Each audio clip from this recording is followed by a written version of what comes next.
2012 2012 உலகநாயகன் கமல்ஹாசன் அவர்களோட வாழ்க்கையில மிக சோதனையான ஒரு காலகட்டம் அப்படின்னே சொல்லலாம். விஸ்வரூபம் பட ரிலீஸ்க்கு முன்னாடி அவர் ஒரு முக்கியமான ஸ்டேட்மெண்ட்டை சொல்லியிருந்தாரு. இனி என் திரைப்படங்கள், இனி குறிப்பா என்னுடைய விஸ்வரூபம் திரைப்படம் டைரக்ட் டு ஹோம் அப்படிங்கிற ஒரு மாடல்ல நேரடியா மக்களுடைய வீடுகள்லயே இந்த படம் வெளியாகும் அப்படின்னு சொல்லியிருந்தாரு. அந்த நேரத்துல இந்த ஒரு ஸ்டேட்மெண்ட் மிகப்பெரிய ஒரு புயலையே கிளப்பிடுச்சு. நம்மளுடைய பிலிம் பிசினஸ் மார்க்கெட் அப்படிங்கிறது தியேட்டரை நோக்கி மட்டும்தான் இருந்தது. தியேட்டர் தான் அதுல ஒரு மிகப்பெரிய ரோல் பிளே பண்ணுச்சு. இந்த ஒரு ஸ்டேட்மெண்ட்னால theatre operators, theatre owners, distributors இவங்க எல்லாருமே பெரிய கோவத்துக்கு உள்ளானாங்க. எந்த அளவுக்கு அப்படின்னா, கமல்ஹாசனோட விஸ்வரூபம் படத்தை நாங்க வெளியிட விடமாட்டோம் அப்படின்னு சொன்னதோடு மட்டும் இல்லாம அவரோட ரீரிலீஸ் படங்களுக்கும் எங்க தியேட்டர்ல எங்கேயுமே இடம் இல்லை அப்படிங்கிற அளவுக்கு அவங்க போனாங்க. அண்ட் இந்த இஷ்யூ கமல்ஹாசனோட லைஃப்ல ஒரு மிகப்பெரிய டேர்னிங் பாயிண்ட் அப்படின்னே சொல்லலாம். ஆனா இதை பெரும்பாலும் யாரும் பேசுறது இல்ல. என்ன அப்படின்னா, ஓடிடி அப்படிங்கிற இந்த ஒரு மாடல் வர்றதுக்கு முன்னாடியே கமல்ஹாசன் முன்கூட்டியே இதை தீர்மானிச்சு இதை நாம கையில எடுக்கணும் அப்படிங்கிற முயற்சியில இருந்தாரு. இன்னைக்கு நாம பெருமையா சொல்லலாம், இந்த ஓடிடியை முன்கூட்டியே கமல்ஹாசன் கொண்டு வரதுக்கு ஃபார்வர்ட் திங்கிங்கா இருந்தாரு. அவர் ஒரு முன்னோடி அப்படின்னு சொல்றாங்க. அது 100% உண்மை. ஏன்னா உலகநாயகன் கமல்ஹாசனோட இன்டென்ஷன்ஸ் எப்பவுமே பியூர் அண்ட் ஸ்ட்ராங்கா இருந்தது. என்ன அப்படின்னா, ஃபியூச்சர்ல தமிழ் சினிமாவை உலக சினிமா அளவுக்கு கொண்டு போகணும், இல்ல அதோட தரத்தை பல மடங்கு உயர்த்திக்கிட்டே இருக்கணும் அப்படின்ட்டு பல முயற்சிகள் பண்றவர் தான் கமல்ஹாசன். நம்ம எல்லாருக்குமே தெரியும், 80களோட பிற்பகுதியில இருந்து பல புதிய டெக்னாலஜிஸை தமிழ் சினிமாக்கு கொண்டு வந்தவர் கமல்ஹாசன். ஏன் இது கொண்டு வரதுக்கு ஆக்டிவான ரோல் கூட அவர் பிளே பண்ணியிருப்பாரு.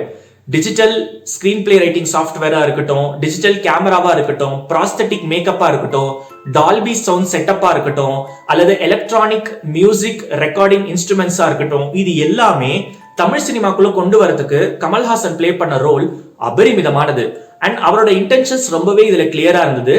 இந்த டைரக்ட் டு ஹோம் மார்க்கெட்ல நான் நிறைய கஸ்டமர்ஸ் ரீச் பண்ணி ப்ரொடியூசர்ஸ்க்கு வரக்கூடிய இந்த தியேட்டர்ஸ்னால வரக்கூடிய சின்ன சின்ன கேப்ஸை இது வழியா நான் க்ளோஸ் பண்றேன் அப்படின்னு தான் கமல்ஹாசன் நினைச்சாரு. அண்ட் அவரோட இன்டென்ஷன்ஸும் தியேட்டர் பிசினஸை க்ளோஸ் பண்ணணும் அப்படிங்கிற மாதிரி இல்ல, பட் ஆல்டர்னேட்டிவ் ஒரு டெக்னாலஜிக்கல் மாடலா அடாப்ட் பண்ணி ப்ரொடியூசர்ஸ்க்கு ரெவென்யூ ஸ்ட்ரீமிங்கான மாடலை இன்னும் பெட்டர் ஆக்கணும் அப்படிங்கிறது தான் அவரோட இன்டென்ஷன்ஸா இருந்தது.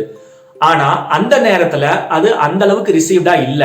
பல பொலிட்டிக்கல் ரீசன்ஸ்னால அவரால் இந்த D2H கொண்டு வர முடியல. அண்ட் ஒரு குறிப்பிட்ட நாட்களுக்கு மேல D2Hலையும் சினிமாலையும் விஸ்வரூபம் படம் ஒரே நேரத்துல ரிலீஸ் ஆகும், ஒரே நேரத்துல ஓடும் அப்படின்னு சொல்லியிருந்தாரு.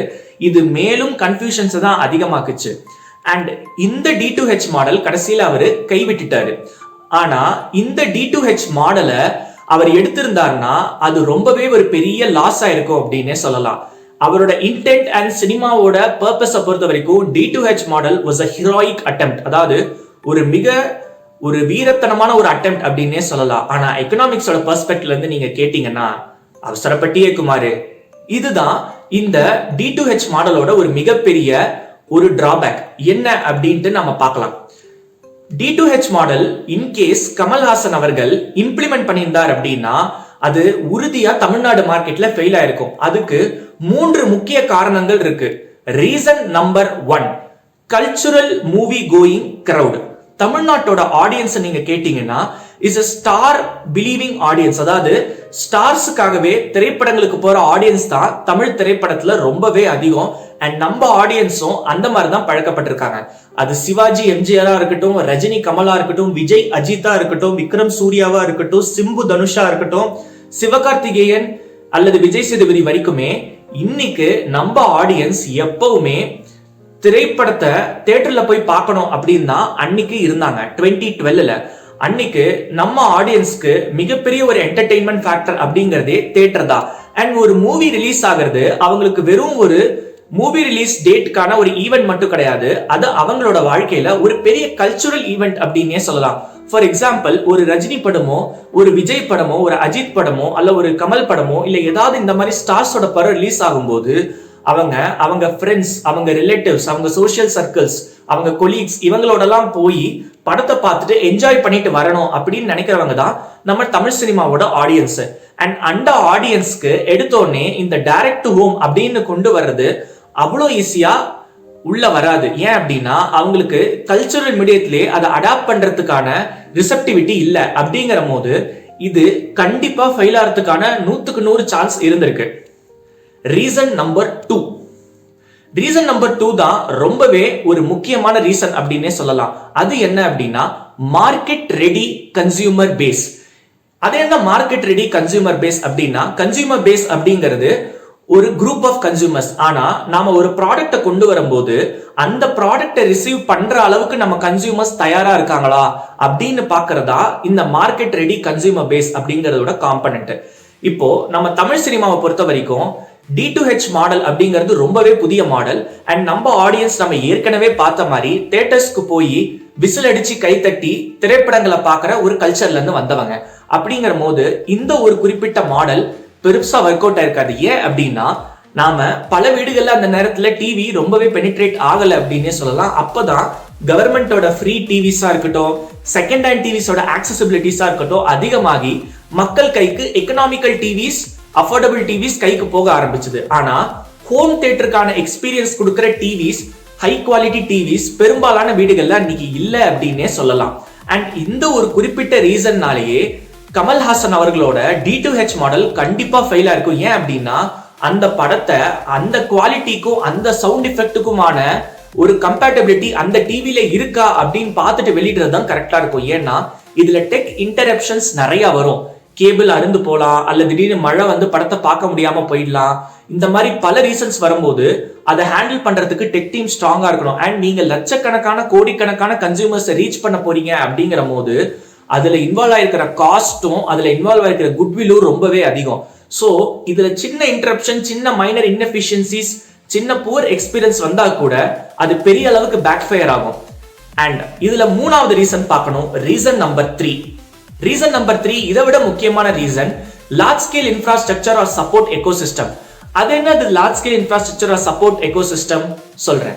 இந்த large scale infrastructure or support ecosystem நான் உங்களுக்கு விளக்கணும் அப்படின்னா எலக்ட்ரிக் வெஹிக்கிளோட அடாப்ஷனை பத்தி சொல்லலாம். இப்போ நம்ம மார்க்கெட்ல நம்ம எலக்ட்ரிக் வெஹிக்கிள் கண்டிப்பா ஃபியூச்சர் அப்படின்னு சொல்லிட்டு இருக்கோம். ஆனா இன்னைக்கு வரைக்குமே ஒரு சாதாரண கன்சியூமர் கிட்ட இந்த எலக்ட்ரிக் வெஹிக்கிள் ரொம்ப ஸ்ட்ராங்கா உள்ள வந்து சேரல, ரொம்ப ஸ்ட்ராங்கா பெனிட்ரேட் ஆகல. குறிப்பா BNC ஆடியன்ஸ் கிட்டேயே பெனிட்ரேட் ஆகல. அண்ட் ஆடியன்ஸே பெரிய அளவுக்கு கன்வின்ஸ் ஆகல அப்படின்னு சொல்லலாம். ஏன் அப்படின்னு கேட்டீங்கன்னா ஒரு எலக்ட்ரிக் வெஹிக்கிள் ரன் ஆகிறதுக்கு உங்களுக்கு எலக்ட்ரிக் வெஹிக்கிள் மட்டும் தேவைப்படாது.